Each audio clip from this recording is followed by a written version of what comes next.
हरियाणा चौपाल में आपका स्वागत है और मैं हूं आपके साथ लोकेश लकी जगवानी। खबरों की शुरुआत करते हैं विस्तार के साथ। हरियाणा में लोगों को वो सुविधा मिलेगी जो कि देश में भी नहीं है।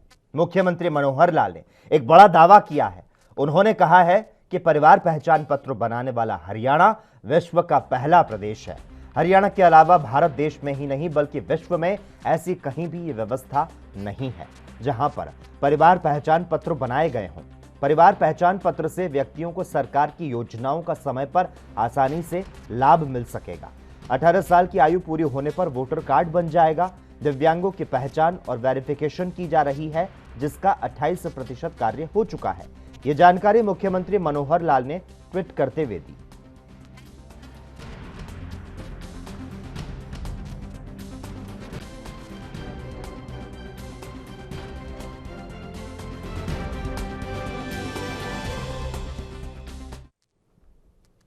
कोरोना से बचने लगे तो डेंगू ने घेर लिया। पानीपत में इस साल डेंगू का प्रकोप पीक पर है। अब तक 181 लोग डेंगू बुखार की चपेट में आ चुके हैं। एक दिन पहले ही 12 नए मरीज सामने आए थे। गांवों को डेंगू से बचाने के लिए प्रदेश सरकार की ओर से अब सक्रियता बढ़ाई गई है। प्रदेश के डिप्टी सीएम दुष्यंत चौटाला पानीपत पहुंचे। यहां पर गांवों के लिए फॉगिंग मशीन बांटी जा रही है। पानीपत के 23 गांव में मशीन दी जाएगी। दुष्यंत चौटाला करीब 11:15 बजे पानीपत पहुंचे। यहां लघु सचिवालय में जिला परिषद की ओर से कार्यक्रम आयोजित किया गया। निर्वर्तमान सरपंचों को आमंत्रित किया गया। विधायक महिपाल ढांडा, प्रमोद विज, मेयर अवनीत कौर ने दुष्यंत चौटाला का स्वागत किया। जजपा के प्रदेश संगठन सचिव देवेंद्र कादियान भी दुष्यंत चौटाला के साथ रहे। उन्होंने मंच भी साझा किया। मई के अंत में डेंगू खत्म होने की संभावना ज्यादा नहीं है। यहाँ हाई पावर द्वारा पूरे प्रदेश के लिए फॉगिंग मशीन परचेज इंस्पेक्शन के बाद प्रोसेस अपनाया गया। जैसी डिलीवरी आई कल शाम को हमें पता चला और आज हमने बात की। इससे फास्ट तो मेरे ख्याल से किसी भी स्टेट में आज तक कदम नहीं उठाया। और हमारा ये प्रयास है कि 22 के 22 जिलों में जो हमारे पास इनिशियली 1500 का लॉट आया है वो हम डिस्ट्रीब्यूट कर देंगे ताकि रेगुलर फॉगिंग एक एक गांव में 2-2, 3-3, 4-4 दिन के गैप में होती रहे। बिल्कुल लेट तो है मगर आज तक जो व्यवस्था कभी गांव में थी नहीं, वो व्यवस्था भी तो हरियाणा ने देश को दिखाया है कि पहला प्रदेश इस तरह के बड़े डेंगू के विरुद्ध लड़ाई करने हरियाणा बना है। मैं बधाई दूंगा पंचायत डिपार्टमेंट के तमाम अधिकारियों को जिनने इस प्रोसेस को अपनाया और अब ये टारगेट भी उनको दूंगा कि वो अगले एक हफ्ते में एटलीस्ट जिन जिलों में मशीनें डिलीवर हो चुकी हैं वहाँ एक बार प्रति एक गाँव में फॉगिंग करवाएं। और नागरिकों से भी आग्रह करूँगा कि अगर आपके गाँव में फॉगिंग नहीं हो रही मशीनें आपको पता है कि आसपास के गांव में उपलब्ध है तो उसको शेयर करो, उसको राशन करो। धीरे धीरे जैसे हमने कोविड के विरुद्ध लड़ाई लड़ी थी, जब सब एक मलेरिया और डेंगू के विरुद्ध लड़ाई के लिए फॉगिंग कराना बहुत जरूरी है। और फॉगिंग कराकर इस नई महामारी जो दिख रही है उससे लड़ाई। हरियाणा सरकार ने 28 नवंबर तक महामारी अलर्ट सुरक्षित हरियाणा को बढ़ा दिया है। अब आवासीय विश्वविद्यालय को योजनाबद्ध तरीके से खोलने के निर्देश दिए गए हैं। हालांकि कोविड मानकों का पूरी तरह से पालन करना होगा। पूरे स्टाफ और विद्यार्थियों का टीकाकरण जरूरी है। इसके अलावा restaurant, bar, gym, spa, hotel, mall, club house, cinema hall पूरी क्षमता के साथ खुल सकेंगे। हरियाणा राज्य आपदा प्रबंधन प्राधिकरण के चेयरमैन विजय वर्धन ने इस संबंध में शनिवार को आदेश जारी किए। राज्य में कोविड-19 को लेकर गत 3 मई को लॉकडाउन के साथ शुरू हुआ महामारी अलर्ट कोरोना संक्रमण की स्थिति को लेकर समय समय पर बढ़ाया गया और ये 14 नवंबर सुबह 5 बजे समाप्त हो रहा है।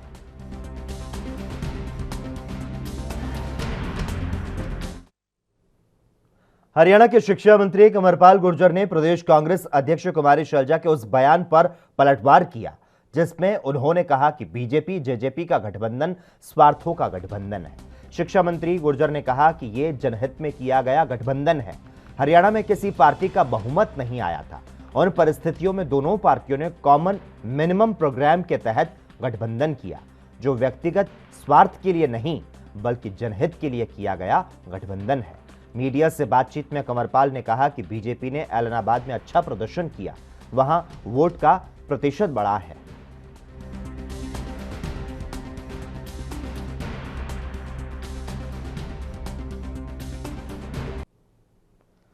बीजेपी के प्रदेश अध्यक्ष ओपी धनखड़ ने यमुना की बदहाली के लिए केजरीवाल को जिम्मेदार ठहराते हुए कहा कि केजरीवाल ही यमुना नदी की बदहाली के लिए जिम्मेदार है।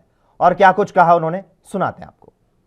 से है कि जिसके कारण से वहां के जीव जंतु बचे रहे, और वजीराबाद में इनका बैराज है, वहां पर इसको ये पानी को रोक लेते हैं। यमुना में आगे कोई पानी का फ्लो जाता ही नहीं है, यमुना वहां डेड हो गई है वजीराबाद में। और वजीराबाद से आगे की जो यमुना है, जिसमें 22 नाले दिल्ली के पड़ते हैं, 2500 क्यूसेस पानी गिरता है, और उसी का बीओडी लेवल जब वो दिल्ली पार कर लेता है तो 50 तक होता है, जो सिंचाई के काम का भी नहीं होता। नहाने धोने की बात तो बहुत दूर की है। और इस नाते से वो जो गंद है वो इनका अपना गंद है। अगर आप पल्ला में नापेंगे तो बीओडी लेवल 2 है, और आप ओखला में दिल्ली से निकलने के बाद यमुना में नापेंगे तो बीओडी लेवल 50 तक होता है, जो पानी खेती के काम आने लायक भी नहीं बचता। ऐसा गंदा करके दिल्ली उसको देती है। और एक बड़े जो सीवर की सफाई का जो योजना दिल्ली सरकार ने स्वीकार की है, वर्षों से उसको आगे बढ़ाती जा रही है, उसको कर नहीं रही। तो अपना जो इनका पाप है उसको स्वीकार करें और हरियाणा पर ना डालें। तथ्य दिल्ली में लगातार खराब होती हवा की गुणवत्ता को लेकर सुप्रीम कोर्ट ने फटकार लगाई है। वहीं डॉक्टर्स भी इस पर चिंता जता रहे हैं। बढ़ते वायु प्रदूषण पर आईसीएस मेदांता अस्पताल के चेयरमैन डॉक्टर अरविंद कुमार का कहना है कि यह प्रदूषित हवा लंग्स के लिए बेहद ही खतरनाक साबित हो रही है। So it is true that the air for the last few days has been continuously deteriorating. Yesterday evening, we experienced probably the worst air quality in the recent past.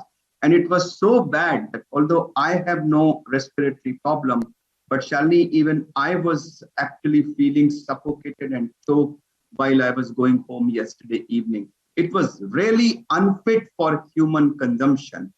So if this is what is happening to a apparently normal person who has no chest disease, you can imagine the agony, the pain, the disability, the distress which people with chest disease must be suffering. And mind you, we have a large number of post-COVID recovered patients, people who are there, and their lungs are highly vulnerable to serious complications if continuously exposed to this kind of.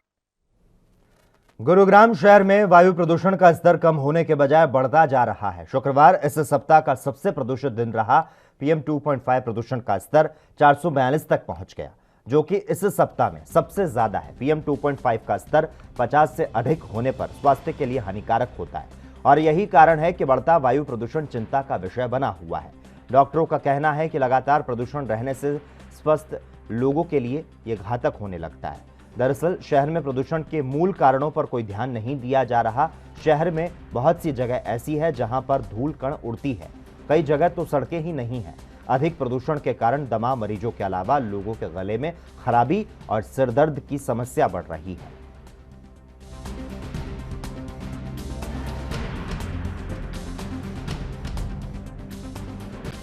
का pollution बहुत ज़्यादा है। दिल्ली का NCR में भी pollution ज़्यादा हो रहा है। यहाँ कम से कम भी तो 500 550 पोल्यूशन हो चुका है। तो आंखों में जलन हो रही है और सांस लेने में थोड़ी प्रॉब्लम आ रही है।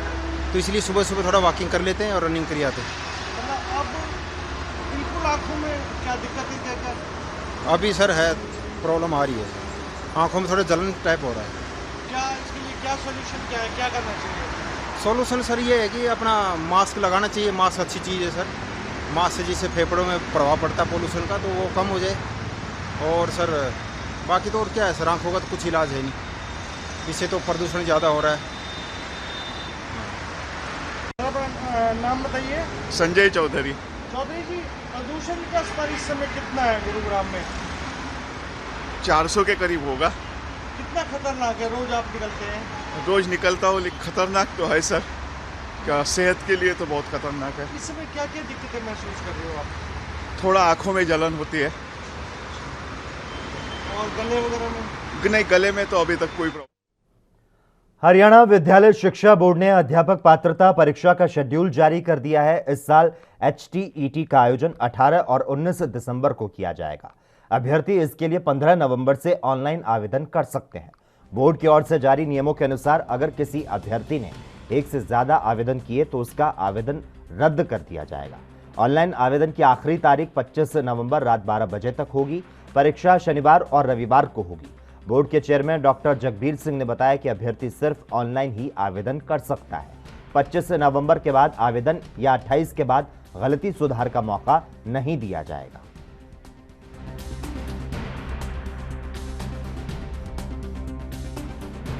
हरियाणा अध्यापक पात्रता परीक्षा 2021 का आयोजन 18 और 19 दिसंबर को कर रहा है। 18 दिसंबर को शनिवार है, सायंकाल एक परीक्षा होगी और 19 दिसंबर को रविवार है। उस एक परीक्षा प्रातःकाल में होगी, एक सायंकाल सत्र में होगी। कुल मिलाकर 3 परीक्षाएं ये आयोजित की जाएंगी 18 और 19 दिसंबर को। इसमें हम 15 नवंबर से और 25 नवंबर तक विद्यार्थियों के एप्लीकेशन लेंगे। जो भी अभ्यर्थी होंगे 11 दिन में अप्लाई कर सकते हैं और 3 दिन को उनको अपना करेक्शन के लिए दिया जाएगा। प्रत्येक विद्यार्थी को अपनी नवीनतम फ़ोटो जिसमें विजिबिलिटी क्लियर हो और सफ़ेद बैकग्राउंड हो, 60% साइज़ की 20 KB की और से 50 KB के बीच की फ़ोटो लगानी होगी और उसका हस्ताक्षर सफ़ेद कागज़ पर करने के उपरांत साइज़ 10 KB से 20 KB के बीच का होगा और उसके अंगूठे के साइज़ का भी 10 KB से 30 KB के बीच में अपलोड किया जाना। कोरोना काल के बाद रेलवे का यात्रियों की सुविधा को लेकर क्या प्लान है और कोरोना काल में पैसेंजर गाड़ियों से कितना नुकसान रेलवे को उठाना पड़ा, इसी पर अंबाला DRM गुरिंदर मोहन सिंह से बात करते हुए ये बताया गया कि अंबाला डिवीजन 5 राज्यों को कवर करता है। उन्होंने कहा कि जम्मू कश्मीर के लिए जो लाइफलाइन है वो इस डिवीजन से पास करती है। वहीं उन्होंने बताया कि कोरोना के बाद रेलगाड़ियां 90% चल चुकी हैं, जबकि पैसेंजर अभी 35% चली। वहीं उन्होंने बताया कि अंबाला डिवीजन लोडिंग के लिए जानी जाती है। इसके साथ ही उन्होंने कहा कि हमारी सालाना आय 2800 से 2900 करोड़ की होती है, जिसमें 70% आय माल भाड़े से होती है।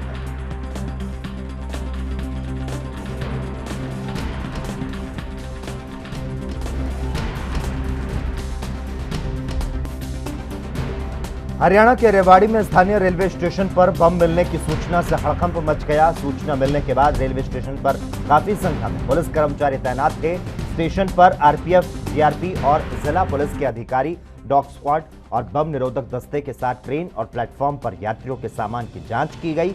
जानकारी देते हुए GRP थाना प्रबंधक रणवीर ने बताया कि SP रेलवे हरियाणा को एक गुप्त पत्र मिला था, जिसमें रेलवे स्टेशनों को बम से उड़ाने की धमकी दी गई थी। रेलवे प्रशासन की ओर से जांच अभियान चलाया गया, जिसमें कुछ भी नहीं मिला।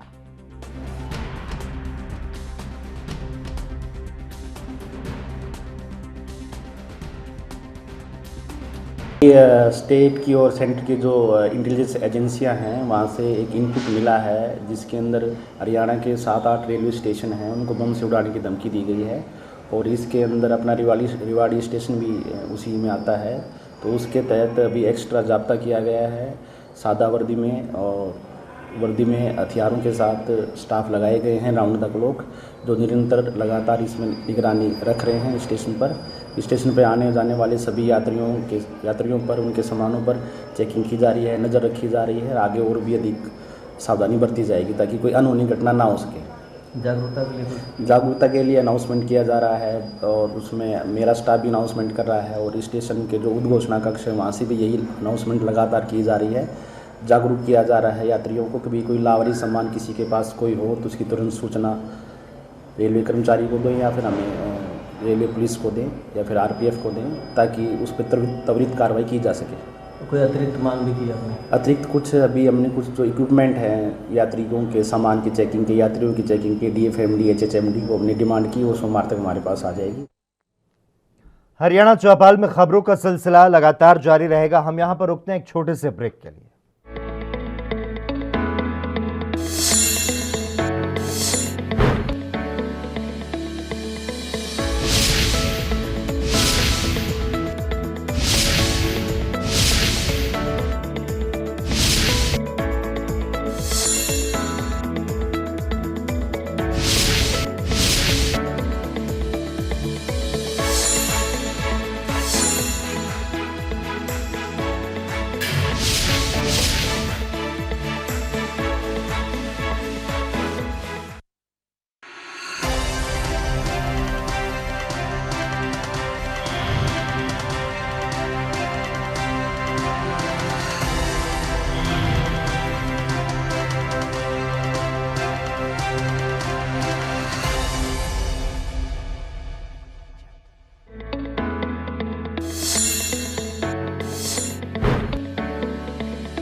ब्रेक के बाद एक बार फिर से आपका स्वागत है।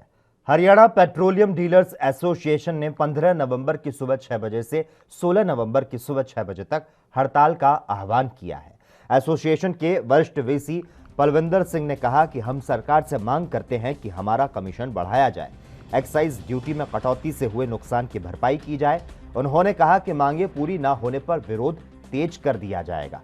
अकेले अगर झज्जर जिले की बात की जाए तो यहां पर कुल मिलाकर 130 पेट्रोल पंप हैं। एक पेट्रोल पंप पर औसतन रोजाना करीब 1000 लीटर पेट्रोल और 5000 लीटर डीजल की बिक्री होती है।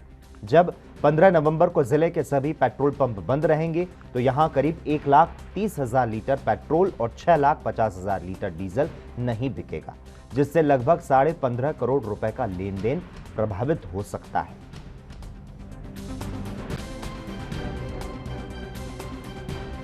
पंद्रह तारीख की हड़ताल रखी सर हमने, सभी ने एक दिन की 24 घंटे की जो है ना हड़ताल रखी है। लगभग 130 पेट्रोल पंप हमारे डिस्ट्रिक्ट में, ये जो एक तो बायोडीजल के नाम पर नकली तेल बिक रहा है उसको बंद करवाने के लिए, दूसरा जो वेट कम किया उस पर लगभग झज्जर डिस्ट्रिक्ट में 6.5 करोड़ का डीलरों को नुकसान हुआ है सीधा इसके अंदर, उसकी भरपाई की जाए।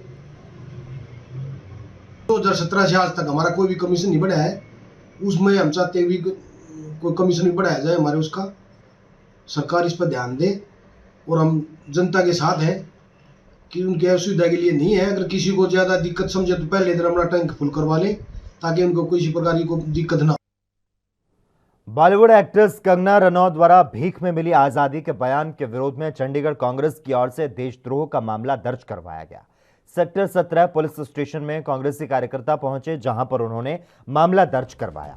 आपको बता दें, कंगना रनौत ने एक कार्यक्रम में कहा था कि देश को आजादी भीख में मिली है। उनके इस बयान के बाद वे सोशल मीडिया पर भी खूब ट्रोल हो रही हैं। कंगना पहले भी अपने बयानों के कारण विवादों में रही हैं।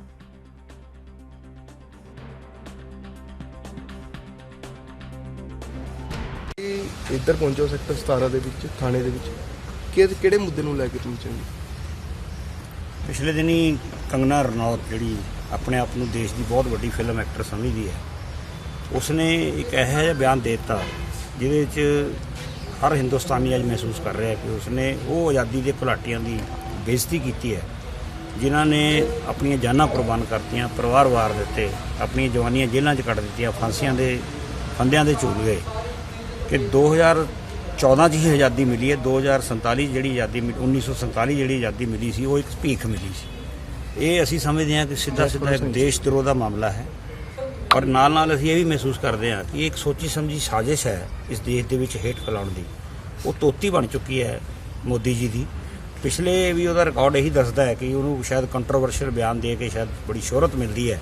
ਇਸੇ ਸਿਲਸਿਲੇ 'ਚ ਅੱਜ ਉਹ ਇੰਨਾ ਥੱਲੇ ਗਿਰ ਗਈ ਕਿ ਉਹਨੇ ਇਹੋ ਜਿਹਾ ਬਿਆਨ ਦੇ ਦਿੱਤਾ ਜਿਹਦੇ 'ਚ ਉਹ ਭੁੱਲ ਗਈ ਕਿ ਦੇਸ਼ ਕੀ ਹੈ ਤੇ ਫਿਲਮ ਇੰਡਸਟਰੀ ਕੀ ਹੈ। ਅਸੀਂ ਸੈਡੀਸ਼ਨ ਦੀ ਜਿਹੜੀ ਧਾਰਾ ਹੈ ਉਹਦੇ ਵਿੱਚ ਅਸੀਂ ਕੰਪਲੇਂਟ ਦਿੱਤੀ ਹੈ ਔਰ ਪੁਲਿਸ ਨੂੰ ਰਿਕੁਐਸਟ ਕੀਤੀ ਹੈ ਕਿ ਇਹਦੇ 'ਚ ਕੋਈ ਵੀ ਇਨਵੈਸਟੀਗੇਸ਼ਨ ਲਈ ਵੀ ਟਾਈਮ ਲੈਣ ਦੀ ਲੋੜ ਨਹੀਂ, ਸਿੱਧਾ ਟੀਵੀ ਚੈਨਲ ਦੀ ਜਿਹੜੀ ਰਿਕਾਰਡਿੰਗ ਆ ਉਹ ਮੰਗਾਓ, ਉਹ 'ਚ ਦੇਖੋ ਕੀ ਬੋਲੀ ਹੈ ਤੇ ਉਹਦੇ ਤੇ ਸੈਡੀਸ਼ਨ ਦਾ केस रजिस्टर करो। खबरें लगातार जारी हैं। यहां पर वक्त हो चला है एक और छोटे से ब्रेक का।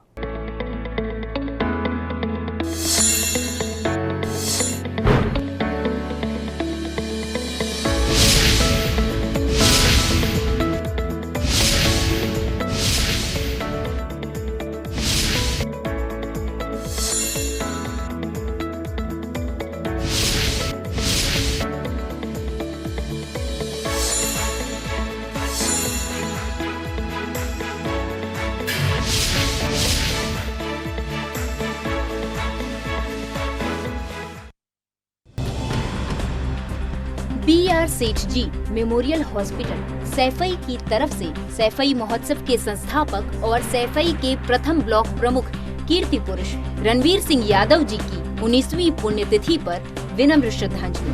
निवेदक सुरेश चंद्र यादव, सैफई। सुविधाएं BR सेठ जी मेमोरियल हॉस्पिटल, OT की सुविधा, डिलीवरी की सुविधा, सर्जिकल वार्ड की सुविधा, ICU की सुविधा।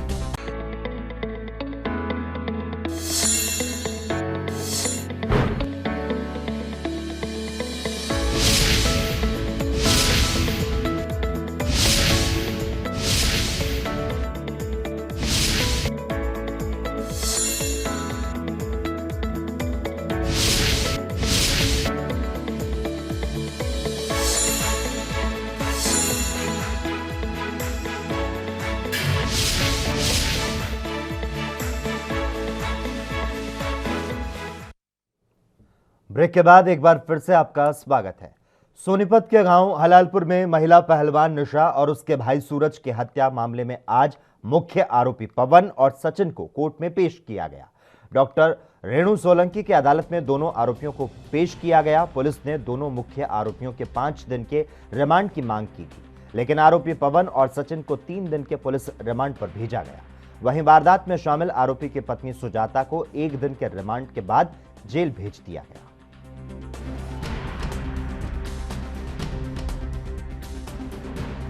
16 तारीख का जो पुलिस रिमांड दिया है ऑनरेबल कोर्ट ने, 16 तारीख को उनको दोबारा पेश करने के लिए बोला है। बीच में अभी मेडिकल के लिए बोला है, बाद में तीनों का ही है ये 16 तारीख तक। बाकी तो देखो पुलिस इन्वेस्टिगेशन करेगी, अभी क्या है क्या नहीं है तो पुलिस की इन्वेस्टिगेशन। दिल्ली से सटे हरियाणा के फरीदाबाद शहर में मनी ट्रांसफर ऑफिस में दिन दहाड़े लूट की वारदात को अंजाम दिया गया। 2 बदमाश गन पॉइंट पर 80,000 रुपए लूट कर ले गए। लूट की वारदात सीसीटीवी में कैद हो गई। पुलिस फुटेज के आधार पर बदमाशों की धरपकड़ शुरू हो चुकी है। थाना सारण पुलिस ने अज्ञात बदमाशों के खिलाफ लूट का केस भी दर्ज कर लिया है। पुलिस अब फुटेज के आधार पर बदमाशों की तलाश में जुटी है।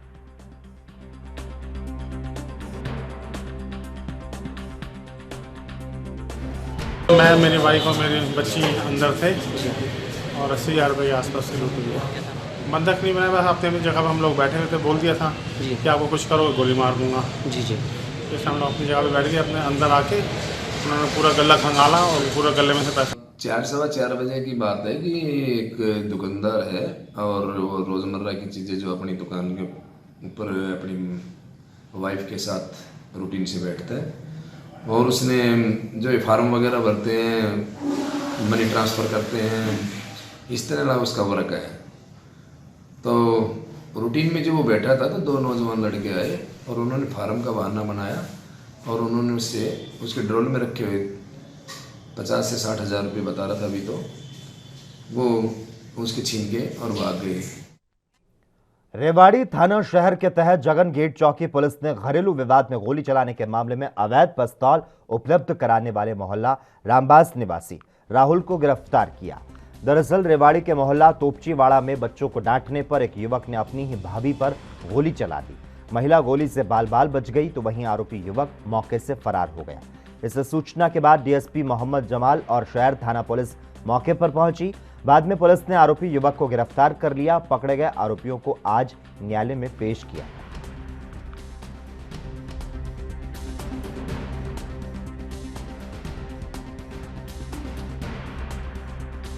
मुला तोपचीवाड़ा में एक हमें सूचना मिली थी अभी एक घर में गोली चल गई, तो हम मौके पे गए। मौके पे पूजा नाम की लेडीज ने कंप्लेंट दी कि बच्चों को लेकर के आपस में झगड़ा हुआ था, तो उसका देवर नरेश था, उसने उनके ऊपर गोली चलाई है।